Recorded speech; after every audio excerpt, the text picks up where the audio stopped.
terceiro ponto muito importante, principalmente no mercado aqui em Orlando, são os quartos temáticos. Esse é um dos itens essenciais, principalmente se o seu público é família com crianças.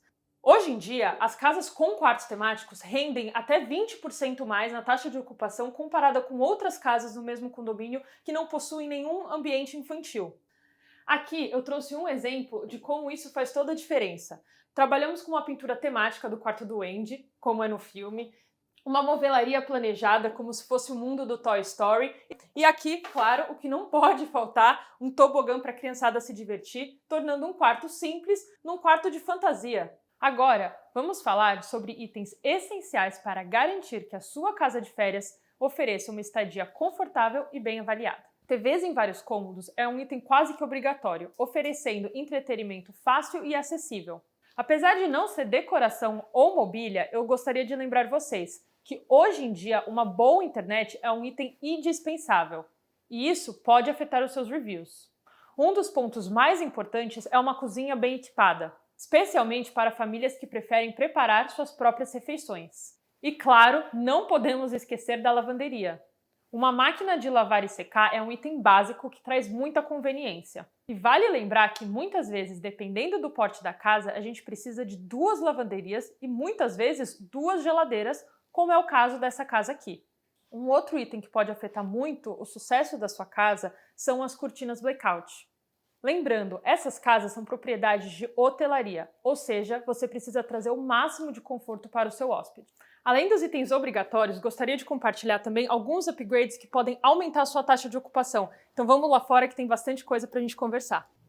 E por que aqui fora? Bom, não sei se muitos de vocês sabem, mas 80% do público de Orlando são norte-americanos. E eles vêm para a Flórida justamente pelo clima tropical. E o que faz uma área externa de sucesso? Justamente isso daqui, uma cozinha gourmet. Lembrando que é a foto que vende. Uma churrasqueira simples quebra um galho? Quebra. Mas isso daqui, eu te garanto que o seu hóspede não vai continuar no scroll dele.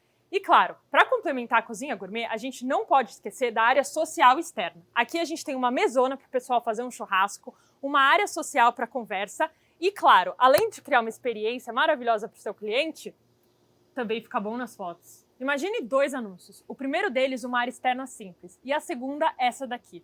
Piscina aquecida, área gourmet, toda essa área social muito bem planejada e desenvolvida.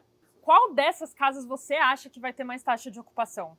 São esses pequenos detalhes que fazem toda a diferença e até justificam um aumento na diária.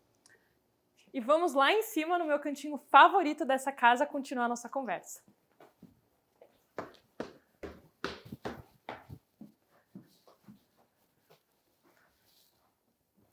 Não é uma graça? E um dilema muito frequente que a gente recebe de investidores. E quando o budget é limitado, o que fazer? O que a gente nunca pode deixar de lado é o entretenimento do seu hóspede. Um bom exemplo disso é esse ambiente daqui e, claro, outros mais convencionais como as garagens de game room. Se for necessário priorizar entre um investimento e outro, a gente recomenda ambientes como esse ou até garagens game room. Esse é um outro item muito comum aqui em Orlando. Muitas famílias buscam esse ambiente justamente para descontrair ou depois de um parque, ou mesmo, como eu disse, para passar o dia aproveitando a casa.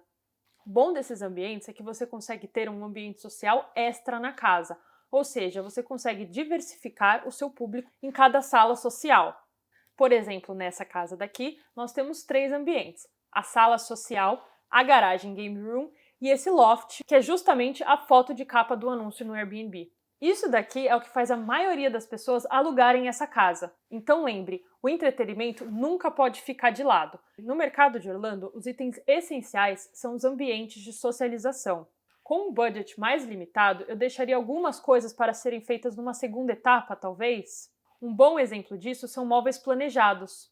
Dessa forma, você não precisará trocar toda a mobília da sua casa ou mexer muito já no projeto existente, e você pode fazer elaborações para a melhoria.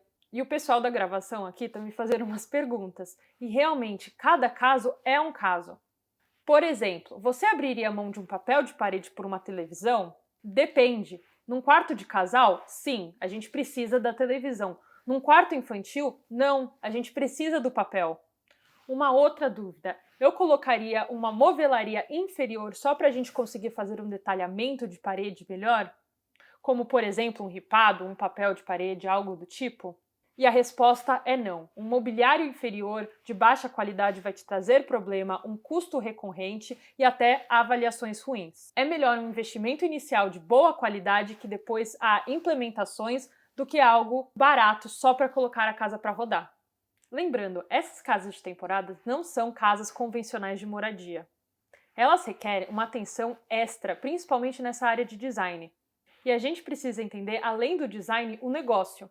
Bom, eu espero que vocês tenham gostado do nosso bate-papo e que minhas dicas tenham sido úteis para vocês. Foi um prazer e qualquer dúvida eu vou deixar meu contato aqui em algum canto. E é isso, te espero para uma conversa. Até breve!